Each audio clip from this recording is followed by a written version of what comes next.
मित्रांनो, स्वागत आहे तुमचं साहिल द एक्सप्लोर यूट्यूब चॅनलवरती। तर आता आपण चाललेलो आहे अशा लोकेशनवरती, भुवनेश्वर मंदिर, इथे शंकराचं मंदिर आहे। इथे जाणार आहोत आपण गाडीवरती। तर तुम्हाला सगळं दाखवतो मी कसं काय आहे ते सगळं। इथे जाऊन आपण फुल एन्जॉय करू। तर आपण निघतोय आता थोड्या वेळात, चला जाऊया। तर मित्रांनो 5:30 झालेले आहेत आता संध्याकाळची। तर आपण निघालेलो आहोत, तर चला आपण तिकडे जाऊन भेटतो तुम्हाला।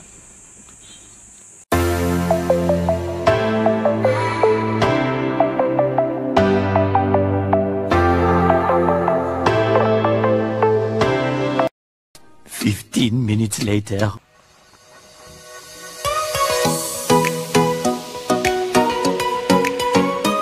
हा मित्रांनो, आपण पोचलेलो आहोत भुवनेश्वर मंदिराच्या इथे। तर आपण दर्शन घ्यायला जाणार आहोत आतमध्ये। तर तुम्ही इथला नजारा बघू शकता, सगळा वेळ आहे इथे। तर मस्तपैकी तर आपण दर्शन घ्यायला जाऊया आता, चला।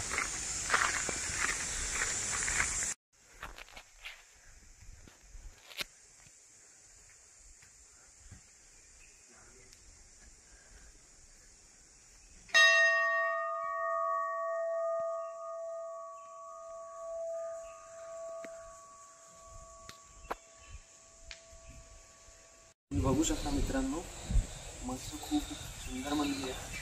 बॅकग्राऊंड बघू शकता तुम्ही, सगळं इकडे वगैरे मस्त आहे सगळे। तर आपण जाणार आहोत धरणावरती दुसरी लोकेशन।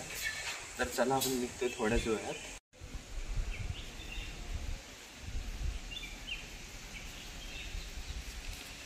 तर आपण पोचलेलो आहोत मित्रांनो भुवनेश्वर मंदिराच्या समोर आहे धरण।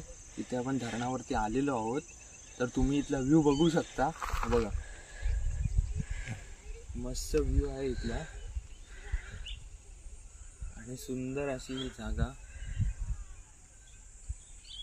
मस्तपैकी। आणि आपण मस्तपैकी दगडावरती बसलेलो आहोत आणि खूप मजा येते। आता आपण फिरायला जाऊया थोडं तिकडे विहिरीवरती, दाखवतो तुम्हाला सगळी जागा। तर थोड्याच वेळात जाऊया, चला आपण। हा बघा धरण बघू शकता, मस्त आहे, व्ह्यू पण मस्त आहे, वेव्स, सुंदर अशी जागा आहे। तर चला आपण तिकडे 2 विहिरी आहेत, तिकडे जाऊया आपण तिकडे।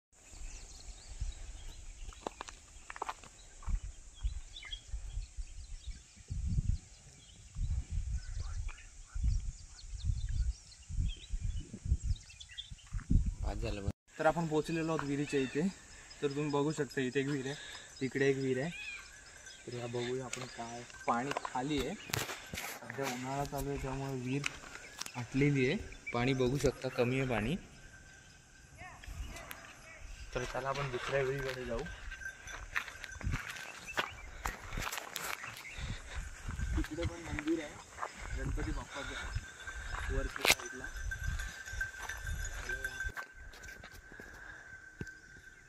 तर करू, चला या आपण आलेलो आहोत दुसऱ्या विहिरीकडे, या बघूया। या विहिरीत पण तेवढंच पाणी आहे जेवढं त्या विहिरीत होतं, याच्यात थोडं कमी आहे, पण आहे मस्त वेव्स आहे इथला। तर तुम्ही लोकेशन बघू शकता, येऊ शकता तुम्ही इथे एन्जॉय करण्यासाठी। मस्त जागा आहे, भरपूर एन्जॉय करायला। पोहण्यासाठी पण धरण आहे, पावसाळ्यात भरतो धरण, आता उन्हाळा चालू आहे त्यामुळे तो आटलेला आहे थोडंसं पाणी। तर इथे राहण्यासाठी पण सोय आहे तुमची, हॉटेल वगैरे। तर पावसाळ्यात पण आम्ही येऊन दाखवू तुम्हाला कसं आहे ते वेव्स इथलं लोकेशन चांगलंच आहे, असं सुंदर मस्तपैकी डोंगराळ भाग आहे मस्तपैकी, तुम्ही येऊ शकता इथे। तर चला आपण जाऊया, आपला प्रवास इथेच संपतोय। तर आता भेटूया तुम्हाला पुढल्या ब्लॉगला। जय हिंद, जय महाराष्ट्र।